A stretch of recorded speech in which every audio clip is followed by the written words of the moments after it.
அஸ்ஸலாமு அலைக்கும் வரஹ்மத்துல்லாஹி வபரகாத்துஹு.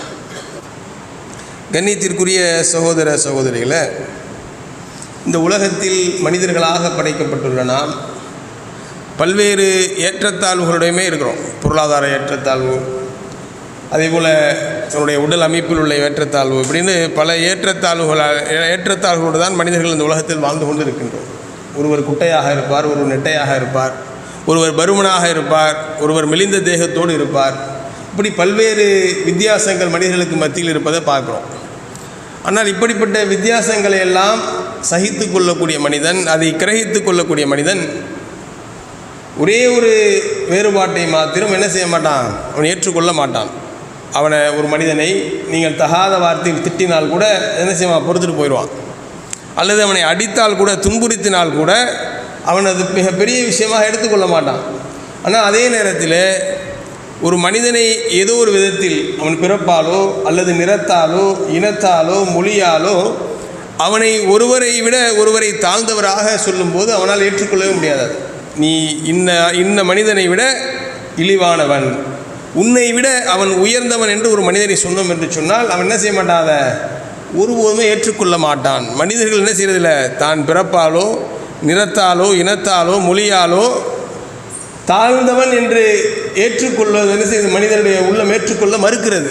அது அவனுக்கு மிகப்பெரிய சுயமரியாதைக்கு மிகப்பெரிய கேள்விக்குறியாக இருப்பதை பார்க்குறோம். ஆனால் இஸ்லாமும் அதை தான் சொல்லுது. என்ன சொல்லுது, ஒரு மனிதரை விட இன்னொரு மனிதர் சிறந்தவர் அல்ல, தாழ்ந்தவர் அல்ல, உங்களை விட எவரும் உயர்ந்தவர் அல்ல, உங்களை விட எவரும் தாழ்ந்தவர் அல்ல அப்படின்னு சொல்லுது.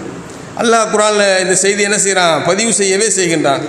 யா அய்யுஹன் நாஸ் இன்னா ஹலக்னாக்கும் தக்ரி வல் உன்சா, மனிதர்களே உங்களை ஒரே ஒரு ஆணிலிருந்தும் ஒரே ஒரு பெண்ணிலிருந்து தான் படைத்தோம். ஒற்றை வரி தான் இந்த உலகத்தில் இருக்கக்கூடிய ஒட்டுமொத்த மனித குலத்திற்கான அந்த வேற்றுமையை, ஏற்றத்தாழ்வுகளை, உயர்ந்தவன் தாழ்ந்தவன் என்ற தத்துவத்தை அடித்து நொறுக்கிறது. உங்கள் அனைவரையும் ஒரே ஒரு ஆண் ஒரே ஒரு பெண்ணை தான் படைத்தோம். உங்கள் தாயும் தந்தையும் ஒரு ஆள் தான். அப்போ என்ன சொல்ல வருது குர்ஆன், ஒரு தாய்க்கு பிறந்த பிள்ளைகளுக்கு மத்தியிலே ஒருவனை உயர்ந்தவனாகவும் ஒருவனை இழிந்தவனாகவும் ஒருவனை தாழ்ந்தவனாகவும் யாரும் என்ன செய்ய மாட்டாங்க, பார்க்க மாட்டார்கள். அப்படி இருக்கும்போது ஒட்டுமொத்த மனித குலத்திற்குமே யார், ஒரே ஒரு தாய் தந்தை தான் சொல்லும்போது அப்போ நம்ம என்ன எப்படி எடுத்துக்கொள்ள வேண்டும்? மனிதர்களுக்கு மத்தியிலே ஒரு தாய் பிள்ளைகளுக்கு மத்தியிலே ஏற்றத்தாழ்வுகள் இல்லை என்று எடுத்துக்கொள்ளணும். அல்லாஹ்வுடைய தூதர் இன்னொரு ஒடிப்பை மேலே போய் சொல்கிறாங்க, அரபி மொழி பேச தெரிந்தவனுக்கும் அரபி மொழி பேச தெரியாதவனுக்கும் எந்த வித்தியாசமும் இல்லை. அரபி மொழி தெரிந்தவன் அரபு மொழி தெரியாதவனை விட அரபிகளுக்கு மத்தியில் எப்படி ஒரு இருக்கும் அப்படின்னா, தான் பேசக்கூடிய மொழியை அரபு மொழின்னு ஒத்துக்குவான், பிறர் பேசக்கூடிய மொழியை அஜமி ஊமை பாஷை பேசுகிறேன்னு சொல்லுவான். அந்த அளவுக்கு மொழிவெறி பிடித்த ஒரு சமூகமாக இருந்துச்சு.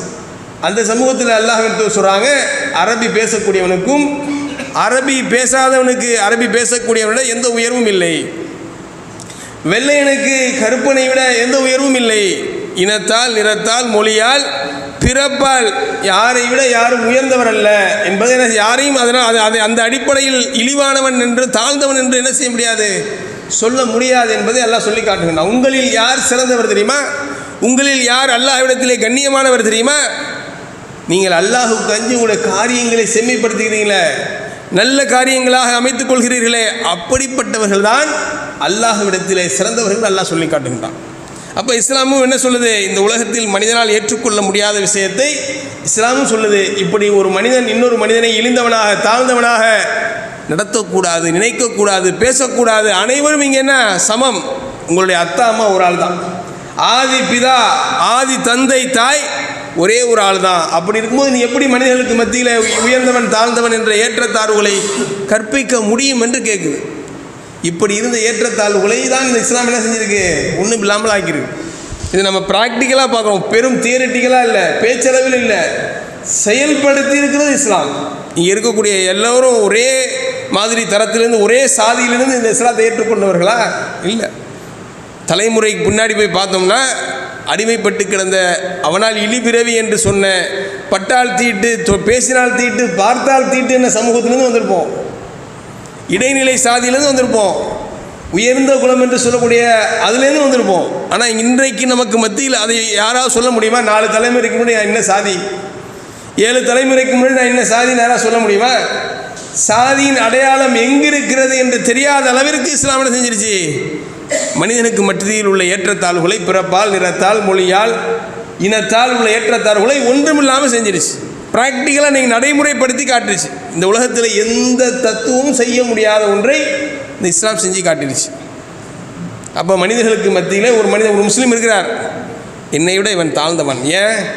இன்ன குலத்தில் பிறந்ததால், இன்ன நிறத்தில் இருப்பதால், இன்ன மொழி பேசுவதால் என்னை விட ஒருவன் தாழ்ந்தவன் என்று ஒரு முஸ்லீம் நினைத்தார் என்று சொன்னால் இவர் இஸ்லாமிய அடிப்படையில் இல்லை என்று அர்த்தம்.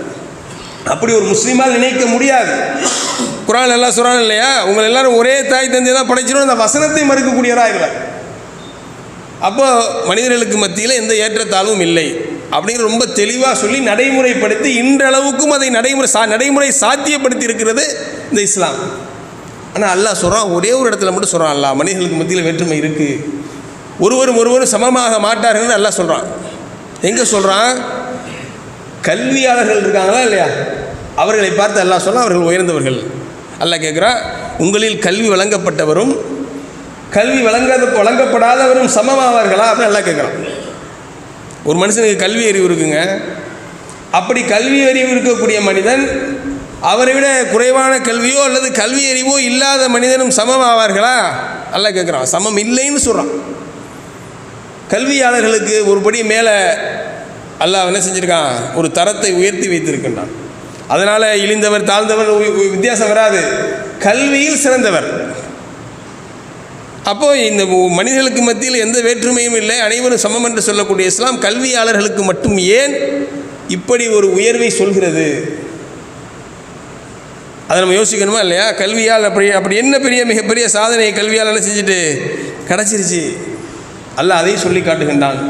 அல்லாஹ் சொல்கின்றான், 3வது அத்தியாயம் 18வது வசனத்தில் அல்லாஹ் சொல்லி காட்டுகின்றான், ஸஹீதல்லாஹு அன்னஹு லா இலாஹ இல்லாஹுவ வல் மலாயிகத்து வல் ஊலுல் இல்ம். அல்லாஹ் சொல்கிறான், அல்லாஹ் என்ன சாட்சி சொல்கிறான்?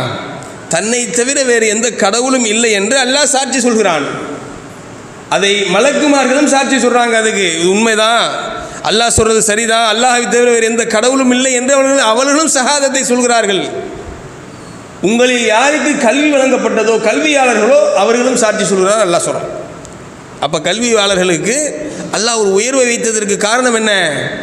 அவர்கள் இந்த சத்தியத்தை விளங்கிக் கொள்வார்கள், இந்த உலக இயக்கங்களை விளங்கிக் கொள்வார்கள், இந்த உலகத்தினுடைய படைப்புகள் குறித்து ஆய்வு செய்வார்கள், அதை பற்றி அறிவு அவர்களுக்கு இருக்கும். இதனால் அல்லாஹ் ஒருவன் தான் இருக்க முடியும் இந்த உலகத்துக்கு, வேறு கடவுள்கள், துணை கடவுள்கள், இணை கடவுள்கள்லாம் இருக்க முடியாது என்பதை அவர்கள் சான்று பகர்வார்கள். அதற்கு அவர் என்ன செய்வாங்க? சாட்சி சொல்வார்கள் சொல்கிறான். அப்படி சொல்வதால் தான் அந்த கல்வியாளருக்கு மற்ற கல்வி கற்காதவர்களோட சிறப்பு நல்லா சொல்லி காட்டுகின்றான்.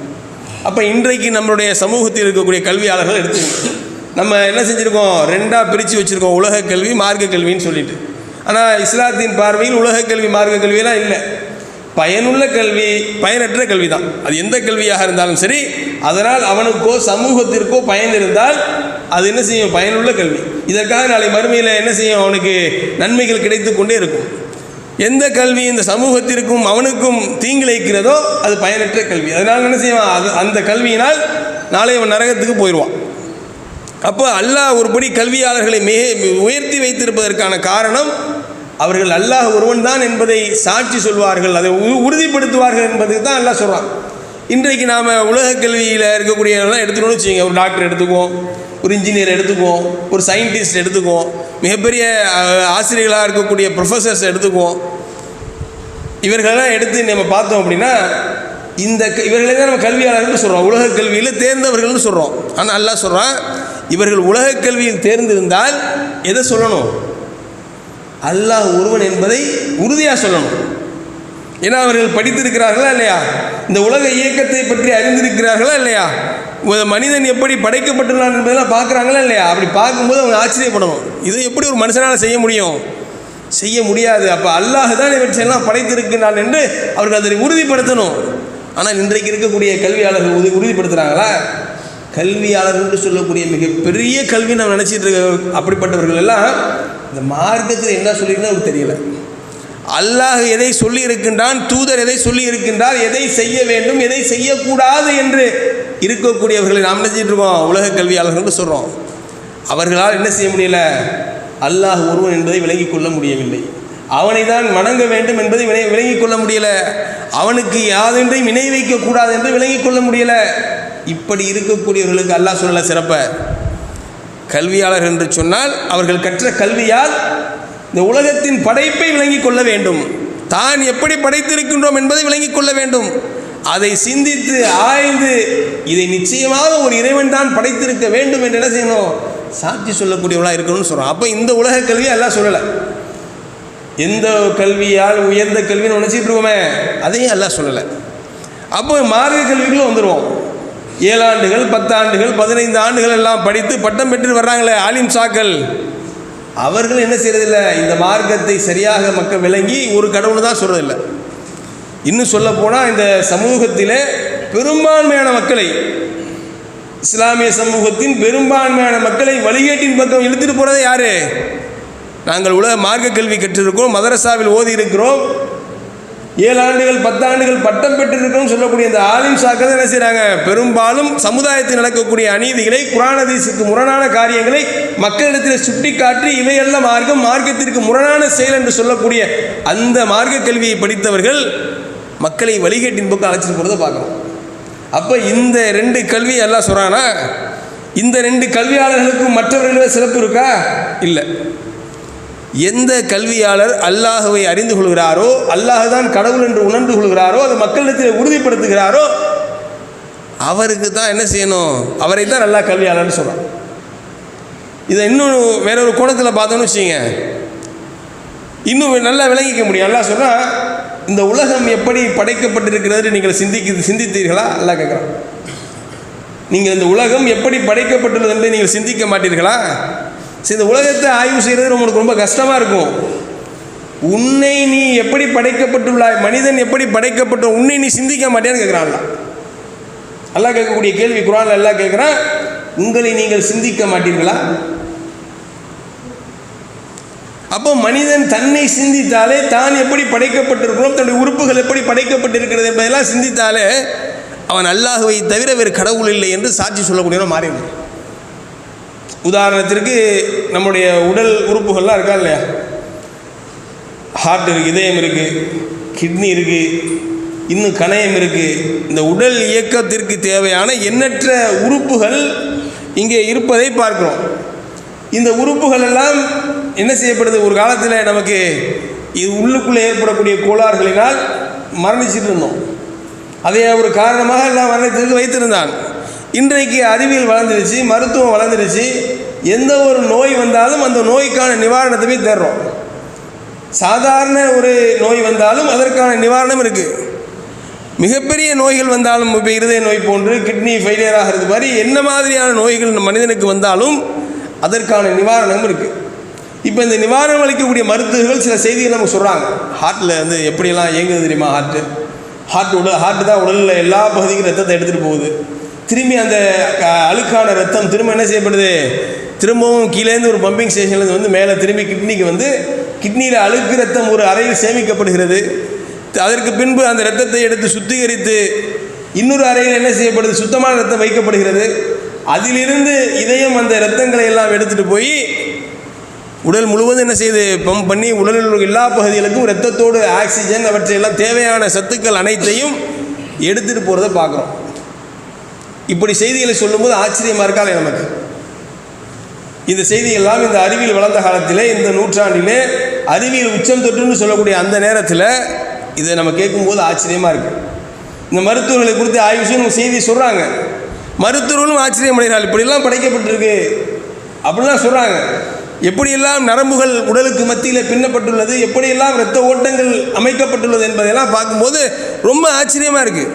எப்போ ஆச்சரியமாக இருக்குது? அறிவியல் வளர்ந்த காலத்தில், இந்த நூற்றாண்டில் ஆச்சரியமாக இருக்குது. நம்ம ஒரு சைக்கிளை எடுத்துட்டோன்னு வச்சுங்க, சைக்கிள் ஒன்று இருக்குது அப்படின்னா ஆரம்பத்தில் சைக்கிளாக வந்துச்சு. அப்போ அதில் ஒரு சின்ன ஒரு மோட்டர் ஒன்று ஃபிக்ஸ் பண்ணான். மோட்ரு ஃபிக்ஸ் பண்ணி வந்துச்சு. அப்புறம் என்ன செய்யப்பட்டு அதில் கொஞ்சம் வசதிகள்லாம் ஏற்படுத்தப்பட்டு பெரிய மோட்டராகி சிசிக்கள் பெருசாகி பைக்கே கார் மாதிரி வந்துடுச்சு. எவ்வளோ தூரம் பயணித்தாலும் உங்களுக்கு இடுப்பு வலி வராது, உடல் வலி வராது அப்படிங்கிற அளவுக்குலாம் பைக்கு கொண்டு வந்துட்டாங்க. இந்த வளர்ச்சி எப்படி இருந்துச்சு? ஒரே நாளில் நடந்த வளர்ச்சி அது. அப்படியே படிப்படியாக சைக்கிள் வந்துச்சு, சைக்கிள்லேருந்து ஒரு சின்ன மோட்டர் பொருத்தப்பட்டுச்சு, அப்புறம் என்ன செய்யப்பட்டுச்சு, அடுத்த கட்டத்துக்கு போணுச்சு, இப்படி தான் வளர்ந்தது. மனித உடல் அப்படியா? ஒரு 1000 ஆண்டுகள் மனிதன் வெறும் சாதாரணமாக இருந்தால், இப்போ தான் ஒரு 100 ஆண்டுக்கு முன்னாடி இதயம் என்ற ஒரு பொருளை விஞ்ஞானிகள் கண்டுபிடித்து இதயத்தை உள்ளே பொருத்தி இந்த இரத்த ஓட்டங்களை சரிப்படுத்தினார்கள் சொல்ல முடியுமா யாராவது? இது எப்போ படைக்கப்பட்டது? இன்றைக்கு நமக்கு ஆச்சரியம் அளிக்கிறது உடல் உறுப்புகள் எல்லாம். ஆனால் இது அல்ல. இன்றைக்கி அறிவியல் விஞ்ஞானம் மிகைத்து நிற்கக்கூடிய நேரத்தில், அறிவியல் மிகப்பெரிய உச்சம் தொட்ட நேரத்தில் இந்த உடல் உறுப்புகளின் இயக்கம், உடலின் இயக்கம், கண்ணின் இயக்கம், உடலில் உள்ள அனைத்து உறுப்புகளின் இயக்கம் ஆச்சரியத்தை அளிக்கிறது. ஆனால் இந்த உறுப்பெல்லாம் எப்போ படைக்கப்பட்ட உறுப்பு? அறிவியல் வளர்ந்த பின்பா? 100 ஆண்டுக்கு முன்னாடியா? ஒரு 500 ஆண்டுக்கு முன்னாடியா? அல்லாஹ் எப்போது மனிதனை படைத்தானோ அப்போவே அல்லாஹ் படைச்சான். ஆதம் அலைஹிஸ்ஸலாம் அவர்களை எப்போது படைத்தானோ அப்போ என்ன செஞ்சிட்டான்ல,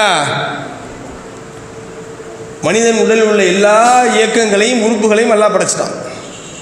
இன்றைக்கு நீங்கள் அந்த உறுப்பை போய் பார்க்குறீங்க, மருத்துவர்கள் ஆய்வு செய்கிறீங்க, அதில் உள்ள குறைபாடுகளை களைகிறீங்க, அதில் உள்ள பிரச்சனைகளை தீர்க்கக்கூடிய வகையில் இன்றைக்கி அறிவியல் விஞ்ஞானம்லாம் வளர்ந்துருச்சு. இது ஒரு பெரிய விஷயமா பார்க்குற விஞ்ஞானிகள், அறிவியலாளர்கள், டாக்டர்கள், மனிதன் நம்ம கூட பெருசாக பார்க்குறோம். எப்படி சிந்தித்திருக்க வேண்டும் இதை? இன்றைக்கி நம்ம ஆச்சரியமாக பார்க்குறோமே, இந்த நூற்றாண்டில் ஆச்சரியமாக தெரியுத. மனிதகுலம் தோன்றியதிலிருந்து இந்த உறுப்பு இது உள்ளே இருக்க, இந்த உறுப்பை யார் டிசைன் பண்ணியிருப்பா? யார் இதை படைத்திருப்பா? இந்த மனிதனை எவ்வாறு உருவாகியிருப்பான் மனிதன்? இதெல்லாம் யோசிக்கணுமா இல்லையா? கல்வியாளர் என்று சொன்னால் இதை யோசித்தால் அவனுக்கு விட எங்கே வந்துடும்? படைப்பாளன் ஒருவன் தான் இருக்க முடியும். தன்னால் இப்படிலாம் உருவாக முடியாது. ஒரு மைக் இருக்குது, தன்னால் வந்துருச்சுன்னு சொல்லுவோமா? திடீர்னு வந்துச்சு, மைக்கு இங்கே வந்து நின்றுச்சு, பேசினா சத்தம் வருது அப்படின்னு சொல்லுவோமா? சொன்னால் யாரும் நம்புவோமா? நம்ப மாட்டோம். இங்கே இருக்கக்கூடிய எந்த பொருளை எடுத்தாலும் அப்படி தான். ஒரு ஃபேன் இருக்குது, தன்னால் வந்துச்சு. நைட்டு இல்லை, காலையில் வந்து பார்த்தா இங்கே ஒரு ஃபேன் சுற்றிக்கிட்டு இருந்துச்சு சொன்னால் யாராவது நம்புவோமா? நம்ப மாட்டோம். ஃபேன் தன்னால் உருவாகிச்சு நம்ப மாட்டோம். அப்போ மனிதன் மட்டும் எப்படி தன்னால் உருவாகி இருக்கணும்? இத்தனை நேர்த்தியாக, இத்தனை நரம்புகள், இத்தனை எலும்புகள், இத்தனை உறுப்புகள் எல்லாம் வைத்து ஒவ்வொன்றும் சரியாக இயங்கக்கூடிய விதத்தில் எப்படி அதை என்ன செய்ய முடியும்? தன்னால் உருவாகி இருக்க முடியும். அப்போ யாரோ படைத்திருக்கணுமா இல்லையா? அந்த படைப்பை என்ன செய்யணும்? கல்வியாளர் என்று சொன்னால், கல்வி வழங்கப்பட்டவன் என்று சொன்னால் அதை என்ன செய்யணும்? விளங்கி இருக்கணும். அப்போ அவன் அதை விளங்கி விட்டான் என்று சொன்னால் அந்த உலகம் எப்படி படைக்கப்பட்டுள்ளது? அல்லாஹ் கேட்குறான் இல்லையா? ஒட்டகம் எப்படி படைக்கப்பட்டுள்ளது? இந்த உலகம் எப்படி படைக்கப்பட்டுள்ளது? மேகம் எப்படி நிறுத்தப்பட்டுள்ளது? வானம் எப்படி விரிக்கப்பட்டுள்ளது? பூமியை நாம் எவ்வாறு படைத்திருக்கிறோம்? மலைகளை நாம் எவ்வாறு நாட்டி இருக்கிறோம்? அல்லாஹ் பல்வேறு கேள்விகளை கேட்குறான். இதையெல்லாம் கேட்கும்போது அந்த மனிதன் என்ன செய்யணும்? படித்து அதிலிருந்து ஒரு தெளிவை பெற்றான் என்று சொன்னால் நிச்சயமாக அதன் தெளிவை அவன் அடையும் போது இவையெல்லாம் தன்னால் நடந்திருப்பதற்கான எந்த சாத்தியமும் இல்லை, தன்னால் உருவாகி இருப்பதற்கான எந்த சாத்தியமும் இல்லை, படைப்பாளன் தான் படைத்திருக்க வேண்டும் என்று வரணும். இந்த பூமியே எப்படி உருவானுச்சுன்னா பெருவெடிப்பு தேர்வு, பிக் பேங் தேர்வுன்னு சொல்லுவாங்க. ஒன்றுமே இல்லாததுலேருந்து வெடித்து சிதறி பல கோள்களாகவும் கேலக்சிகளாகவும் அப்படியே பிரிஞ்சு இப்போ வரைக்கும் விரிஞ்சு போயிட்டே இருக்குன்னு சொல்கிறாங்க. இதில் வரையறுக்கவே முடியலை விஞ்ஞானிகளால். எத்தனை கேலக்சி இருக்குன்னு தெரியல, எத்தனை சூப்பர் கேலக்சி இருக்குன்னு தெரியல, எத்தனை யூனிவர்ஸ் இருக்குன்னு தெரியல, அவனால் கணக்கிடவே முடியல. நம்ம சொன்னமான சூரிய குடும்பம், சூரியன், சந்திரன், இந்த மாதிரி 7-8 கோள்களை வைத்து அதை சுற்றி ஒரு சூரிய குடும்பம் இருக்குது, கேலக்சி இருக்குன்னு சொன்னோமா இல்லையா? இது போன்ற லட்சக்கணக்கான கேலக்சி இருக்குன்னு இன்றைக்கி கண்டுபிடிச்சிருக்காங்க விஞ்ஞானிகள். இவையெல்லாம் எப்படி வரும்? தன்னால் வர முடியுமா இவையெல்லாம்? இதுதான் அல்லாஹ் சொல்கிறான். யார் அல்லாஹ் ஒருவன் தான் என்பதை தனது கல்வியின் மூலம் அவன் உறுதிப்படுத்துகிறானோ, அதற்கு சாட்சி சொல்கிறானோ, அவன் தான் கல்வியாளன். அவனுக்குத்தான் மற்றவர்களே உயர்வு. வெறுமனே படிச்சுட்டு மாத்திரை எழுதி கொடுக்குற ஆளுக்கும், படிச்சுட்டு கட்டடம் கட்டுற இன்ஜினியருக்கும் எந்த உயர்வும் கிடையாது. அப்போ ஒரு மனிதன் கல்வியால் உயர்வு பெறுகிறான் என்று சொன்னால் அந்த கல்வியின் முடிவு எப்படி இருக்கணும்? அவன் அல்லாஹ்வை கண்டுகொள்ள வேண்டும், அல்லாஹ்வை அறிந்து கொள்ள வேண்டும். அந்த படைப்பாளனை தவிர வேறு எவராலும் படைத்திருக்க முடியாது என்ற முடிவுக்கு வந்தால் அவனைத்தான் வணங்க வேண்டும். அவனை தவிர எந்த ஒன்றையும் வணங்கக்கூடாது. அவனை தவிர வேறு கடவுள் இல்லை, அவனுக்கு யாதொன்றையும் இணை வைக்க கூடாது என்று வரணுமா இல்லையா? இப்படி வந்தால்தான் அந்த கல்வியாளருக்கு சிறப்பு. அப்படி வரலை, என்கிட்ட எல்லா கல்வியும் இருக்குது, நான் 7 வருஷம் மதரசால படிச்சிருக்கேன், 12 வருஷம் பள்ளிக்கூடத்தில் படிச்சுட்டு 6 வருஷம் காலேஜில் படிச்சுட்டு 2 வருஷம் கூடுதலாக உயர் படிப்பு படித்து நான் பெரிய மருத்துவராக இருக்கிறேன் அப்படின்னு சொன்னால் அந்த படிப்பு உங்களை படைத்தது யார் என்று உங்களுக்கு தெரியலன்னு வச்சுங்க. அந்த படைப்பை கொண்டு அந்த படைப்பால் எந்த பிரயோஜனமும் இல்லை. அப்போ கல்வி என்பது, அல்லாஹ் சொல்லக்கூடிய கல்வி என்பது, கல்வியாளர்களுக்கு உயர்வு என்பதெல்லாம் அவர்கள் படைத்த இறைவனை அறிந்து கொள்ள வேண்டும். இந்த உலகம் எப்படி படைத்திருக்கிறது என்பதை புரிந்து கொள்ள வேண்டும். மனிதன் எப்படி படைக்கப்பட்டுள்ளான், இன்ன பிற விஷயங்கள் எல்லாம் எப்படி நேர்த்தியாக அமைக்கப்பட்டுள்ளது என்பதை விளங்கி அதை ஆய்வு செய்து அதை படைத்தவனை அறிந்து கொள்வதுதான் உண்மையான கல்வி. நாமும் கல்வியாளர்களாக இருக்கிறோம் என்று சொன்னால் வெறுமனே ஏட்டுக்கல்வியோடு நிறுத்திவிடக்கூடாது.